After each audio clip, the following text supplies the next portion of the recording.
chance to come up front and stretch your legs.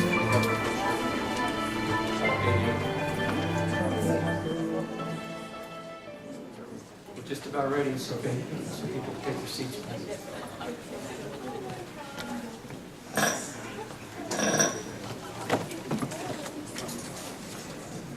Okay, good morning, everyone. Good morning. So my name is Ricardo Salazar. I'm a geriatric psychiatrist, and it's a big pleasure to be here this morning in this conference of aging, with the theme being diversity. And basically, I'm here today to share my most recent interest in research related with some behavioral skills that are of very importance to evaluate some neuropsychiatric symptoms. In this case, I'm interested about Alzheimer's disease pathology. Behavioral skills can help us find new answers and even raise or generate new questions for future research. So basically, before we start, I want to tell everyone that I don't have any conflicts of interest to disclose. I'm a clinician at the University of Texas Health Science Center, and basically I wasn't paid for being here today, okay? So basically, when we talk about Alzheimer's disease research, we can say that the research that is out there has largely concentrated on the cognitive aspects of the disease, but the associated behavioral and neuropsychiatric symptoms of this devastating illness is of equal importance. Problems' behaviors can be objectively quantified by behavioral measures like this one right here that was created about, it's going to be 20 years since Jeff Cummins at UCLA created this very important measure. There's many behavioral skills available out there, but basically since this one was created, he basically took over on research. And every manuscript that you see out there related to neuropsychiatric manifestations in any kind of dementia or neuropsychiatric syndromes, the NPI is going to have his stamp right there. It's this because it's widely used, validated, and is extremely useful to quantifying different domains in different neuropsychiatric syndromes.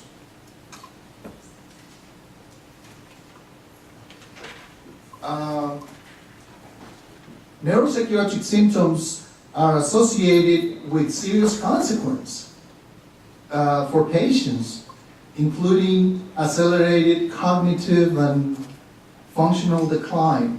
So this is being reported recently in the literature. Mortimer and et al. In neurology in 2011 and in 1992, also by Laketsis, reported how this consequence in particular symptoms when a patient with Alzheimer's starts having different neuropsychiatric symptoms, the acceleration of the cognitive decline is more rapidly, So you can have patients with Alzheimer's without MPS or neuropsychiatric symptoms, or you can have patients with Alzheimer's disease and some of the neuropsychiatric symptoms that we're going to talk in a minute, and those patients have a worse prognosis, okay? So I want you guys to have that in mind. Secondly, this presentation does not focus on the caregiver burden, which is of equal importance and also can be evaluated by the NPI separately, but I'm not going to talk about that today. So here are the basically the 12 different domains that are assessed by this behavioral scale. So as you can see, and as mentioned by Jeff Cummings, you can basically, hold on. Hello? Okay.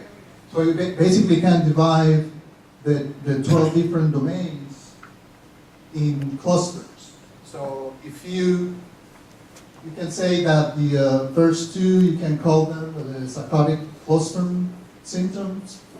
Also we have the mood cluster symptoms, which is usually dysphoria and anxiety, as well as euphoria. We can also talk about the the motor disturbance clusters that are usually aberrant motor behaviors.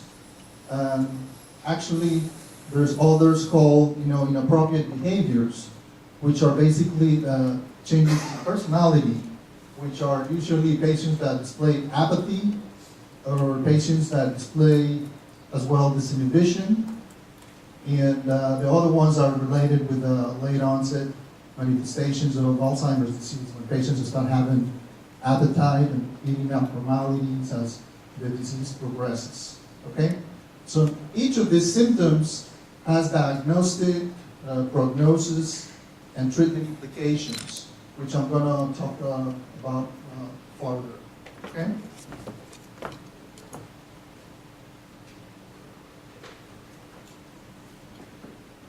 So basically, neuropsychiatric symptoms, including irritability, right here, and dysphoria, are right here, are highly prevalent in patients with Alzheimer's disease and mild cognitive impairment as well, which is kind of the prior or stage before patients develop Alzheimer's disease. And this has been clearly reported in the literature by Lyketzis, which is basically a leading researcher in the neuropsychiatric manifestations of Alzheimer's disease and different dementias. If we talk about the most common dementia syndromes out there, you can actually say that there's a salient symptom that predominates in the picture. In Alzheimer's disease, for example, is accompanied by delusions are very frequent, agitation, anxiety, and basically personality changes. When we talk about personality changes, we're talking basically about apathy. These patients display social withdrawal. They're less interested in interacting in those activities that they used to have pleasure on, or they might have also displays less affection to their relatives and things like that. In patients that have vascular dementia, it is more common that they have apathy and irritability. And in frontotemporal dementias, basically predominates inappropriate behaviors like disinhibition. And you can see also euphoria and things like that, So basically, it's a very sound behavioral measure that addresses different dementia syndromes at different stages. So that's what is a very nice measure.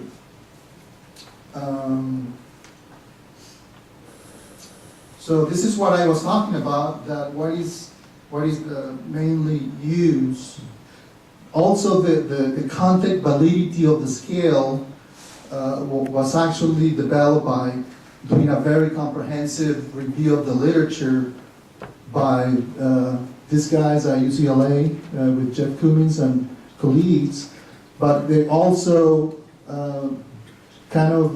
invited a Delphi panel, which means there were national and international researchers that basically specialize in behavioral neurology, neuropsychiatry, geriatric psychiatrists, and they basically kind of validated the 12 domains and basically establish and give some feedback to the scale before they kind of run it in the initial study in 1994.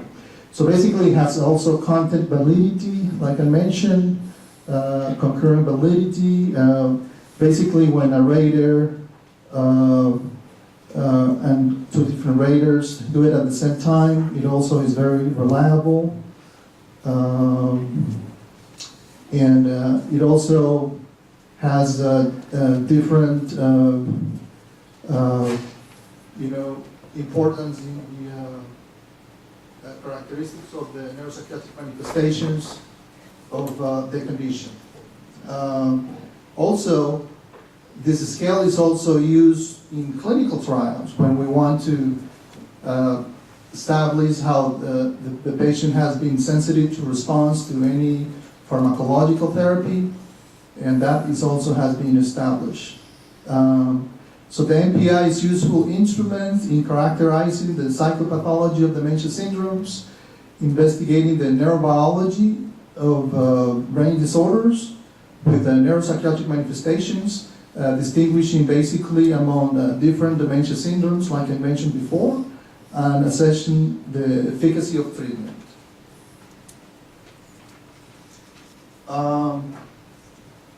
So basically, from there, we jump to the a more brief scale that we use in the large data set that I did my research on, and it's an abbreviated form of the NPI, which has these instructions. It's a very simple form from the original NPI. We basically have yes or no answers that are followed by each subdomain on the NPI, and if the patient's answer yes to a question is followed by the severity of the disturbance of the symptoms in a Likert scale from 1 to 3. So you can have mild, moderate, or severe symptoms. So basically, it's a very simple and also validated scale, the NPI-Q, that it was basically done by Dr. Daniel Koffer at the University of Pittsburgh in 2000. So it was equally effective, and basically is a very simple form. I mean, it's a very straightforward measure. So as you guys, hello? So as you can see here, so the behavioral domains of the scale are followed by like encrypted leading questions. So basically, you can do it in two different ways, or you can ask the informant, a reliable informant that has a daily contact with the patient and knows the patient very well, or it can be even be self-administered. So even the patients, the caregivers, can get this form, which is a 2-page form, and they can fill it out themselves. It's pretty self-explanatory, and the questions are very straightforward. And like here, the patient scored in the severity scale of 2 for agitation and aggression, and the question was, is the patient stubborn or resistive to help from others? So you just have to answer yes or no. And if the answer is yes, so then you have to score, mild, moderate, or severe. So believe it or not, the scale is pretty sensitive to all these measures. And then you go like that. So I want you to remember the distribution for this particular case, where this particular patient scored, high on agitation and aggression. You score very high on depression and dysphoria. in anxiety and hallucinations and delusions, you didn't score anything. Then right here, basically the disinhibition score, mild score right there. So, and this was the leading question. Does the patient appear to act impulsively? For example, does the patient talk to strangers if he or she knows them, or does the patient say things that might hurt people's feelings? So we've basically know many patients out there with dementia that they start talking to strangers, you know, and they start saying or they react appropriately in terms of sexual remarks or things like that. So that's when you have you do the measure of the scale. So also to remember is that patients, when they're rated by the caregivers, you ask them about the symptoms for the past month. And if any of those have been present, then you have to just rate them like that. So this particular patient scores 0 for irritability, motor disturbances, and here in nighttime behaviors and appetite and eating, he also, you know, scored, you know, negative there. So basically, this was the scale that I used for my research. You know, so we basically, you know, have to analyze the checkboxes in each of these domains to try to make a conclusion in a large data set that I will talk about you guys later. So how to analyze this simple form, that it has a lot of useful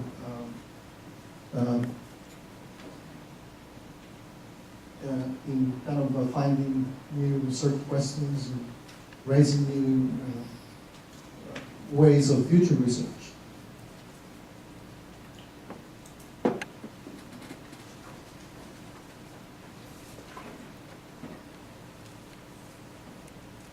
So that's that. So that's what I was talking about, the implications of the measuring correctly the NPI. So because neuropsychiatric symptoms has apathy, depression, disinhibition, and psychosis, including agitation, commonly accompany progressive cognitive and functional decline in patients with Alzheimer's disease. And although the behavior and personality disturbances are more variable manifest of the disease, there are the cognitive deficits. There is increasing recognition that such non-cognitive symptoms are pathophysiologically associated with the disease. So they basically go along together. The cognitive decline along with the manifestations of appearance of different behavioral and psychological symptoms of dementia. So we're going to make a parenthesis here for a minute, and we're going to kind of go back in history. We're going to go back 2 centuries, 200 years ago. And so I want you guys to take a look at this picture. So, what do you guys think about when you see this picture? It looks like a normal guy, right? You know, pretty handsome, you know, well dressed. He doesn't appear to have, even have the, his hair is, you know, like Superman. You know, pretty, you know, you wouldn't suspect that someone like this will have any behavioral problems at all. But now I want you to look, so before and after, before and after. So does anybody recognize this person now? Yeah? Who said that? Okay. So yeah, it's a very remarkable case in the literature. It's actually the only picture that we know about this famous case in neuropsychiatry and behavioral neurology. this was, you know, a railroad worker that in 1885 he had a pretty severe accident. Does anybody know what is this right here? Oh, I'm sorry. What is this right here? Huh? Railroad spike. Huh? Railroad spike. Right, a tapping rod, basically, you know, pretty long, piece of hole in it right there. You can see his left eye is shut down.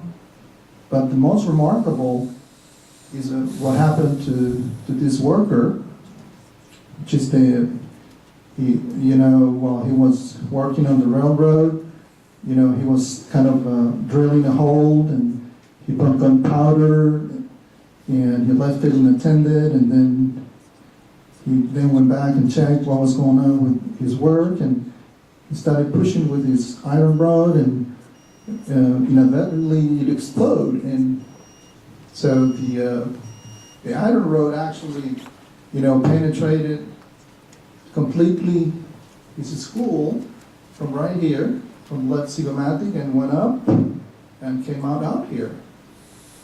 You see? And it completely severed his entire left frontal lobe. And basically, it was like a torpedo.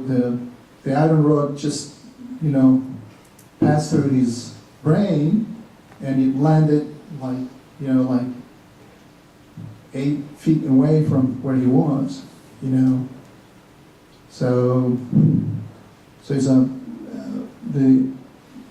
the reason why I'm talking about this case in particular is because since that time, you know, in 1848, is where we start to basically know about the relationship between, you know, the frontal lobes and behavior.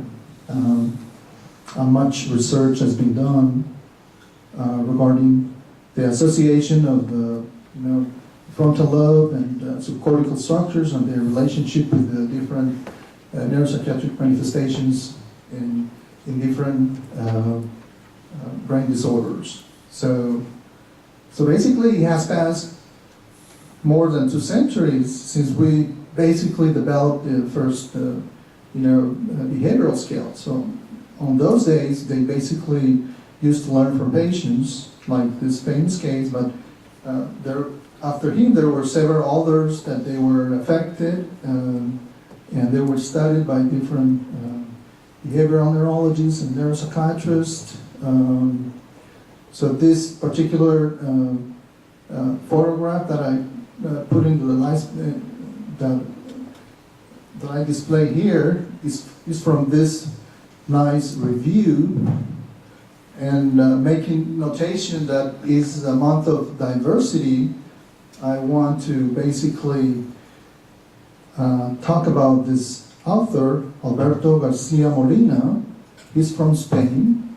He did a very nice review going back in time from the past 200 years, from, you know, Vilnius Gage to Luria, Alexander Romanov's Luria, who was a, you know, very well-known neuropsychologist from Germany, who described different patients with brain damage from the war, and he basically also contributed to the literature in terms of describing prominent lesions, and depending on where the lesion was, patients have different neuropsychiatric manifestations. So that's what I want to mention this. And that's what I mentioned, or brought it in Spanish, Historia y Humanidades, okay?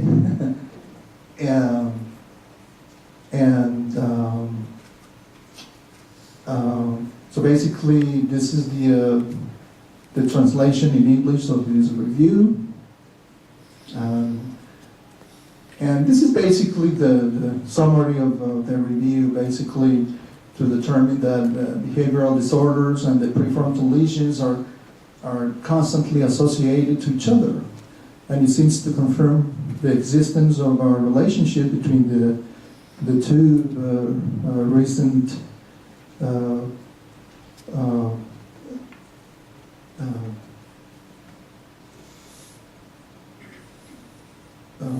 the two recent decades. So the existence of relation between the two basically has told us that the connections between the prefrontal cortex and the subcortical structures have related when we talk about the different manifestations of neuropsychiatric symptoms. So basically there's not doubt about it that the frontal lobes play a very prominent role in the different manifestations. So from jumping from there to history to this recent study, it was conducted by Pieta Bruin in the University of Newell in the United Kingdom. It was reviewed in 2008. It talks about the neuroanatomical correlations of neuropsychiatric symptoms in Alzheimer's disease. And we basically will go back to this study later and how it kind of it is of relevance importance when we talk about studying the different behavioral symptoms and neuropsychological symptoms in dementia.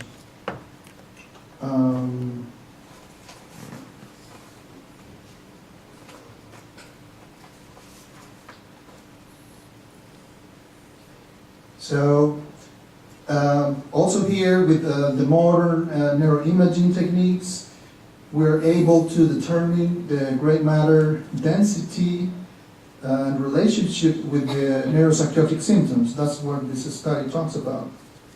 Okay? So here is kind of the neurobiology a little bit and neuropathological changes of that are very typical of Alzheimer's disease. So you can see, the big difference between, this kind of beefy brain, pretty healthy brain compared to someone with Alzheimer's disease that is basically, with generalized atrophy here. We can see the different hallmarks, the plaques and the tangles right here. And then you can see how a normal brain goes up to here, and over time it decreases in several regions. So basically, there's emergent evidence that regional differences in brain atrophy may align with varying disease presentations. The identifications of brain regions with decreased gray matter volume can be associated with a specific neuropsychiatric symptoms in patients with Alzheimer's disease. So here we show the classic neuropathological hallmarks, and on the other hand, the pathophysiological and psychological mechanisms involved with the developing of neuropsychiatric symptoms are still very poorly understood. But we know that anatomical and functional changes in the brain do occur, and that's what the recent research is showing, So different changes in different neurotransmitters, including the cholinergic system and how the denervation of this neurotransmitter system going to the frontal lobes and parietal lobes and temporal lobes are affected. Also, other changes related to the, anatomy, the, regional atrophy, like I mentioned before. And actually, a recent study by Tekin et al. In 2001 describes how the neurofibrillary tangles, the tangles in certain brain areas, particularly in the left orbitofrontal cortex. So tangles burdened in the left orbitofrontal cortex were highly associated with higher agitation scores. So So then we can see how different changes can show you the different neuropsychiatric manifestations.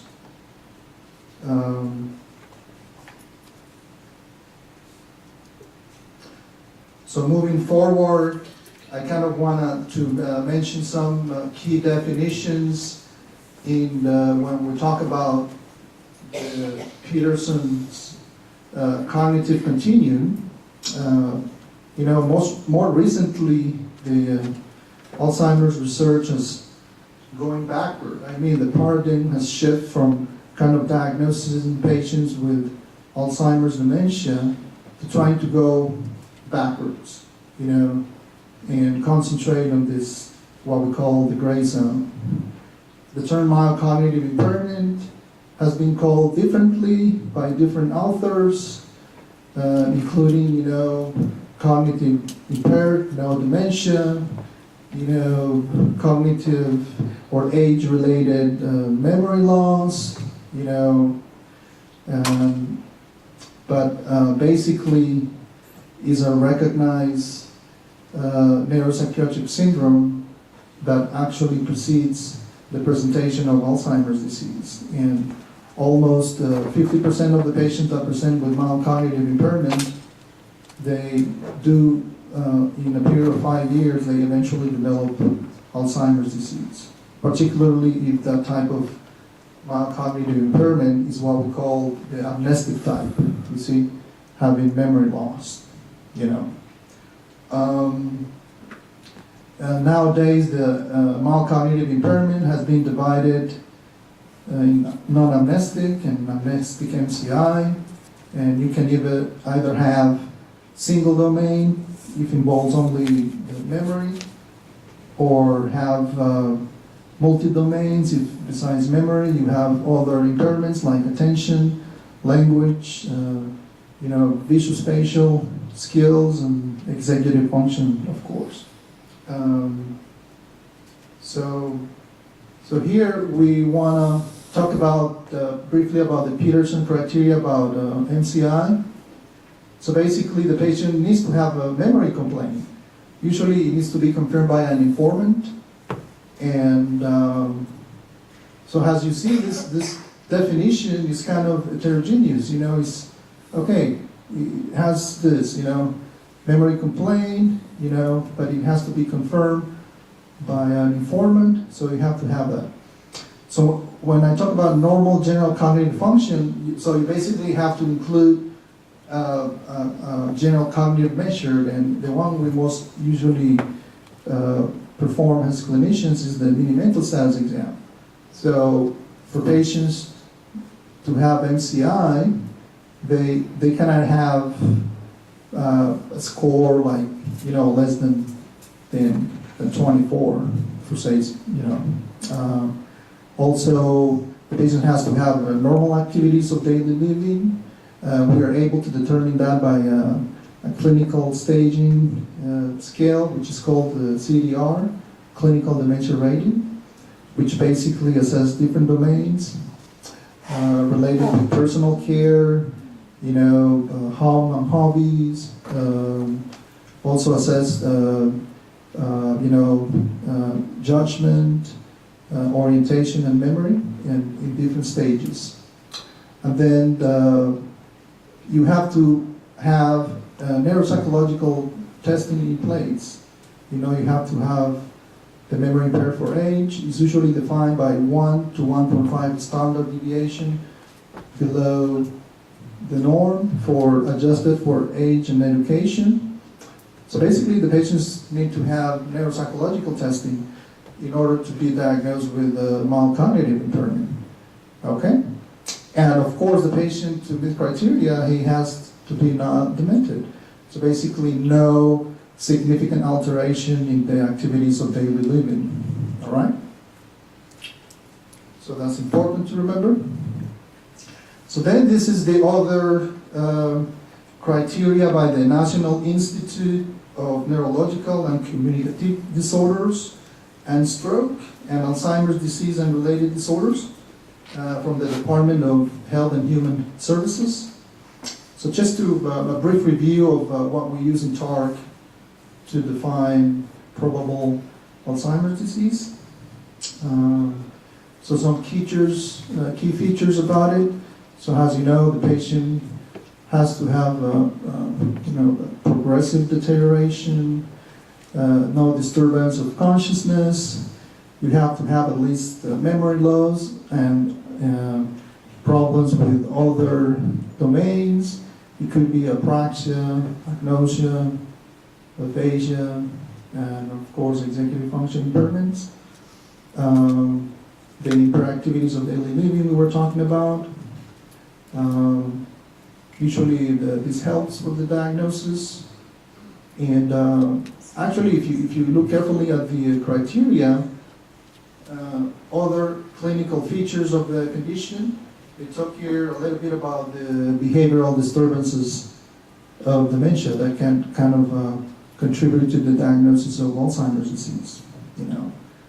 So you should not have early in the onset of the disease if a patient has seizures. I mean, that's not typical of Alzheimer's disease. Or if they start having prominent motor or sensory deficits at the beginning of the illness, that's probably not Alzheimer's disease either. So basically, it's a very slowly progressive condition that starts with progressive memory loss across other domains. Okay.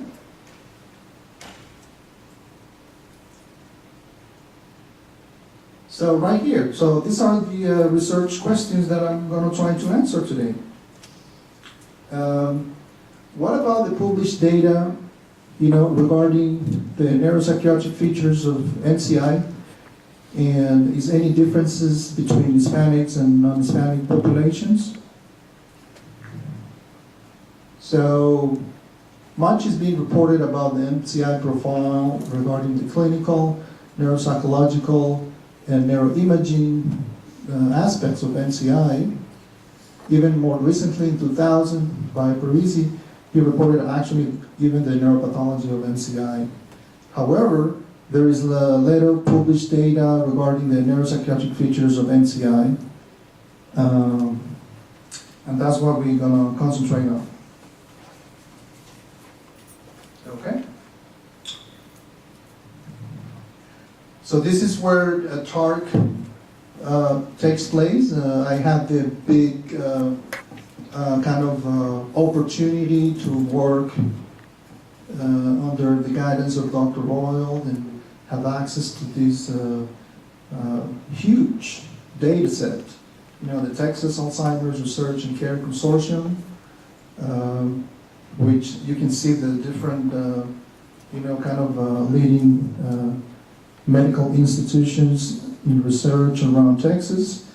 We were the number 5 institution that started to join them after, the other ones took place. In Lubbock, Texas, we have Texas Tech. In Fort Worth, we have the University of Texas Health Science Center, which the leading researcher is here with us today, Dr. Sid O'Brien. We have the University of Southwestern in Dallas. We have also Baylor College of Medicine in Houston. And the most recent addition was the Texas Tech University in College Station. So basically, it's a big, large data set that I have access to analyze this particular behavioral measure. This is a brief history of TARC. It was basically implemented in 1999. And as I mentioned here, we joined the consortium in 2008. And recruitment started, I think, the following year. It's been collecting data. We are currently on our 4th wave of collection of data. The addition of the San Antonio site, it was of prominent importance because of the addition of the Hispanic population. We already have over 500 participants that are Hispanic. And as you know, the participation of the Hispanic in research is pretty low, and we have little information about how Alzheimer's disease can progress and manifest in this particular population. And it's thought to be, risk factors for inflammation, cardiovascular disease, and diabetes. We want to understand more closely how this can affect, the progression and the development of Alzheimer's disease. So basically, these patients are seen on a yearly basis. We collect standardized data, including clinical information. The most important one also relates with genetics and biomarkers, and the psychometric testings that are collected at each visit. So they are kind of stored in a Alzheimer's data bank, and it's accessible to different researchers interested in different aspects of Alzheimer's disease. Okay? So if you are very interested about knowing about current publications and advances and related with TARC, you can go to this website right there. So why I'm telling you all this? Okay, so basically I got interested in the analysis of this specific behavioral measure, because previous studies have shown that problem behavior as measured by the NPI differentiates mild cognitive impairment from both dementia cases and normal controls. So this implies a clinical and a possible biological continuum, which may help identify populations at risk of developing dementia. So basically our hypothesis states that behavioral analysis using the NPI-Q could actually help us determine, if we use it in this very important data set, may help us confirm MCI has an intermediate state between normal controls and patients with Alzheimer's disease. And we also were interested in identifying the differences between MCI's presentation among Hispanic populations and non-Hispanic populations to see if there was going to be any differences. So that's important for me. So basically, to examine, in other words, the moderating effects of ethnicity on the neuropsychiatric profile of MCI, and compare MCI to both normal controls and patients with Alzheimer's disease in the TARC population. So these patients, we did it in a cross-sectional fashion. We used visit 1. So look the amount of subjects we have. So 2,000, I think that's a pretty good amount of patients, which 975 were diagnosed with AD, 339 have MCI, and we have a total of 875 normal controls.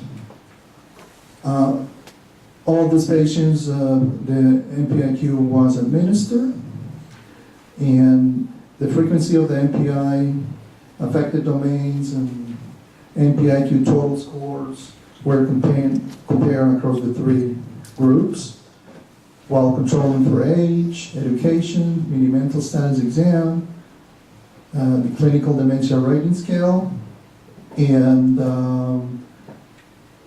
geriatric depression scale as well. We use a statistica using MANOVA analysis to see the differences in relationships. So basically, this is again the behavioral assessment, just a reminder of the scale that we use. And this is the actual form, how it looked like in TARC. So like I mentioned before, this is a 2 pages form, Okay? With the check marks right there. So you can barely see, how patients scored on some of those items. And we totalize the numbers. So basically, the NPI zone or domains is, if any yes is positive, so we quantify those from 0 to 12. And then the NPI total will be like the severity score. So basically just totalizing the numbers that are here. So it goes from 0 to 36. So basically that's the summary of the results.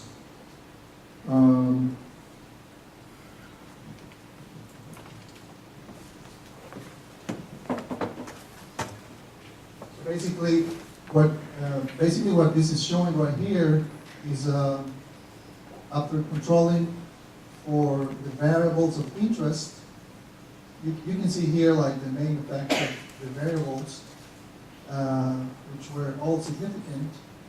So then we decided to do further analysis after adjusting for age, gender, education, even ethnicity, the mental status exam, the clinical dementia rating scale, and the depression rating scale, and activities of daily living. We noticed that we find a significant difference between the NPI sum of boxes and the NPI-Q total, which was something that we didn't know until we analyzed the data. So that's why it was very important. So like they say, a figure is better than 1,000 words. So this is what you want to see. This nicely distribution here, differences between the mean NPI for the different controls, the group, and the patient with Alzheimer's disease. So it actually does confirm the first research question that, mild cognitive impairment could be the gray zone. It actually falls in the middle of controls in Alzheimer's disease. So this distribution right here.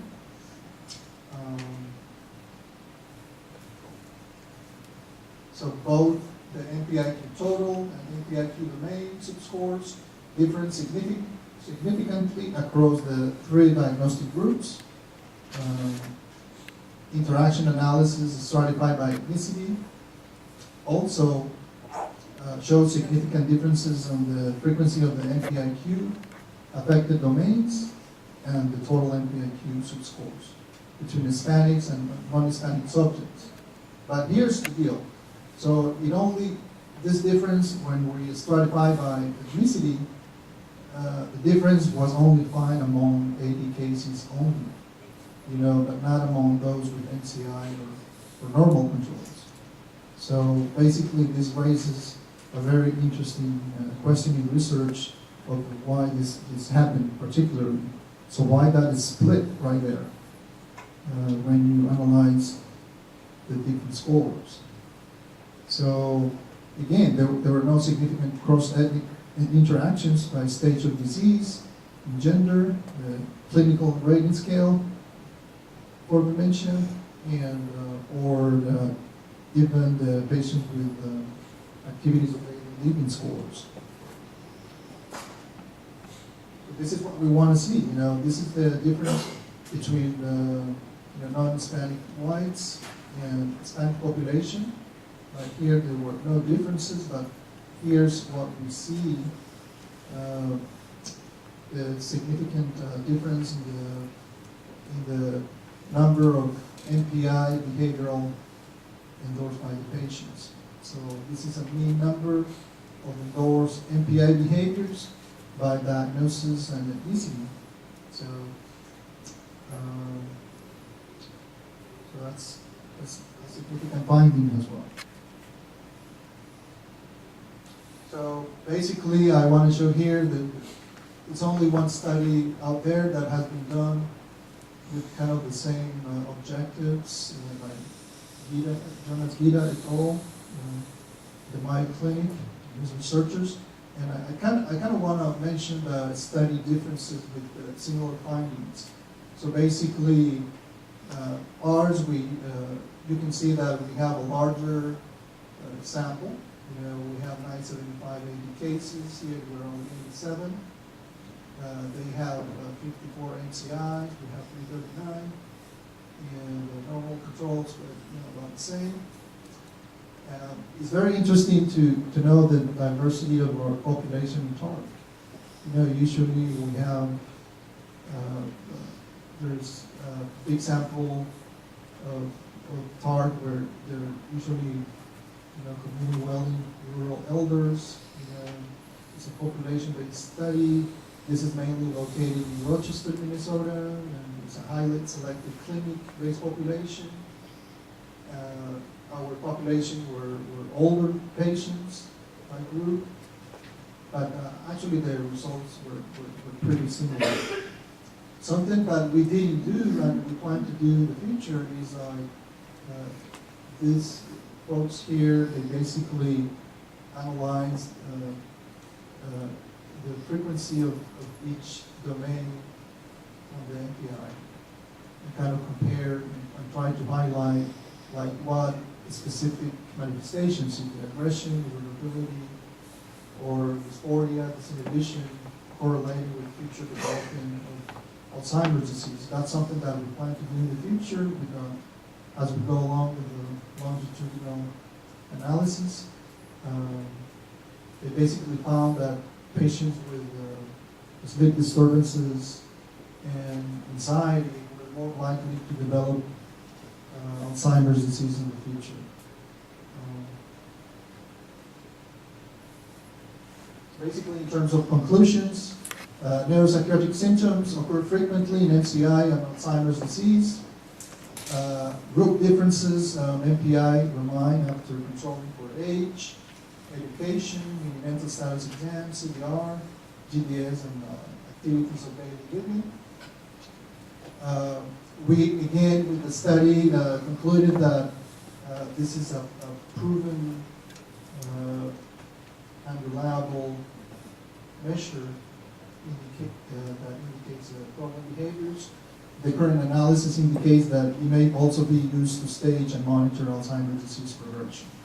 So the ethnic differences in neuropsychiatric symptoms of subjects with Alzheimer's disease, but not MCI, indicate that the presentation of dementia, but also possible etiology, may differ between these two populations. This could have significant impacts on the treatment and understanding of dementia within this family population. So this is, I think, the most important conclusion of the study. Even that was one pretty straightforward, raising a lot of questions. So MCI, like I mentioned before, progresses to dementia at a rate of 10 to 50% per year, as compared to 1 or 2% of normal controls. So basically, to date, the predictors of a more rapid progression from MCI to Alzheimer's disease are basically what we find in some neuropsychological measures, like the inability to benefit from selected cues on reminding memory tests, biological markers like the ApoE, before carrier status, and some neuroimaging markers like atrophy, hippocampi, and MRI. So that's basically why neuropsychiatric research could contribute to this effort. And here are the references for that. So this is the what I want to concentrate in the future. So this is our future research questions to answer. Does AD progression follows a different path in Spanish? So as you saw before in the results, when we analyzed the neuropsychiatric symptoms, basically there were no difference in MCI, but when we go and see the step to patients with Alzheimer's disease, it seems to be a split right here. But it's a big question mark why that happened. You know, the patients with Hispanic population with Alzheimer's disease, you know, what's going to happen with them in the future? Will they go a different path, or what is going to happen to them? So that's an interesting question to be answered in the future with the longitudinal data analyzing the NPI. So this was a postulate by Ketsis, that it says if indeed MCI is a precursor of Alzheimer's disease, then the frequency of neuropsychiatric symptoms has to be intermediate between normal and that of dementia. And that's what we were kind of able to confirm in our research study. So future research again, as I mentioned, has largely concentrated on the study of cognitive decline, but the associated behavioral and neuropsychiatric symptoms are of equal importance in the clinical profile of the disease. So there's emergent evidence that regional differences in brain atrophy may align with varying disease presentations. So this is basically the nice study performed in 2008 by Peter Brew. Here it is. So basically, the objective of the study was to identify the regions of decreased gray matter volume, which were associated with specific neuropsychiatric behaviors in patients with mild Alzheimer's disease. So that's important. They're only able to kind of make these differences in patients with mild Alzheimer's disease. Because as you know, if the disease progresses, so there's going to be complete, inability to analyze the data more correctly. And what we want to do is to kind of describe the early symptoms so we can do some interventions. So basically, what you found was mainly 3 behavioral domains that were very significant related with Alzheimer's disease and kind of cortical changes. So patients with delusions, they have decreased gray matter density in the left frontal lobe. So as you can see, many of the anatomical correlations are related with the frontal lobe again. So this confirms, what happened, 200 years ago, that frontal lobes are significantly when we talk about having neuropsychiatric symptoms. So also the right frontal parietal cortex, and then this small thin area of neural structure that is usually located in the insula was also kind of with decreased neuronal density. So all these 3 findings were delusions. Then apathy, like I mentioned before, it was related with the gray matter density loss in the anterior cingulum, which is also the frontal. Frontal cortex bilateral, and the other subcortical, these are subcortical structures. The basal ganglia, left caudate nuclei, and the bilateral putamen. Okay? And then agitation. So basically those 3. Delusions, apathy, and agitation. So gray matter also was on the left insula, and the anterior cingulate cortex bilateral, which is also part of the frontal lobes, the anterior cingulate. So again, frontal lobes, ones and ones again. So closing remarks, neuropsychiatric symptoms of Alzheimer's disease seem to associate with the neurodegeneration of specific neural networks. So we basically shift from this concept of, structural lesions to trying to determine the importance of the relationship between a specific neural connectivity we're talking about. It's not like an isolation traumatic event will explain the behavior. It's more how that affects the different connections between the cortex and other regions of the brain through specific neural networks that support personality, memory, reality monitoring, processing of reward, interoceptive sensations, and subjective emotional experience. So basically, the study of neurodegenerative disorders, such as Alzheimer's disease, using voxel-based morphometry and other imaging modalities may further the understanding of the neural structures that mediate the genesis of abnormal behaviors.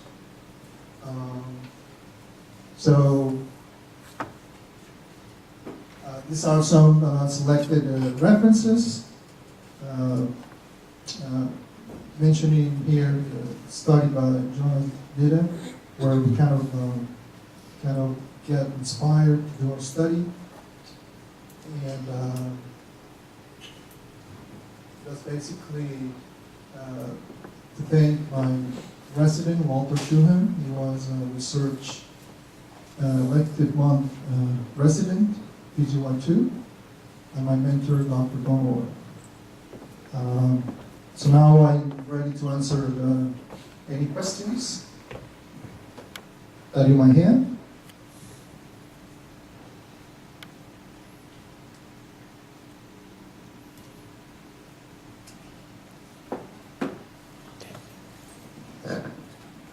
Go ahead. Yes, sir. On your on prediction for Alzheimer's dementia, Alzheimer's diagnosis for Hispanic population, did you guys take into account Hispanics that are just not Native American and Caucasian? Did you also take into account Hispanics that could be Asian and African American as well? Yeah, our sample, as you know, is mainly Mexican American population because of the location here in Texas. So we didn't further analyze the data by ethnicity further, So I could say strongly that it's mainly,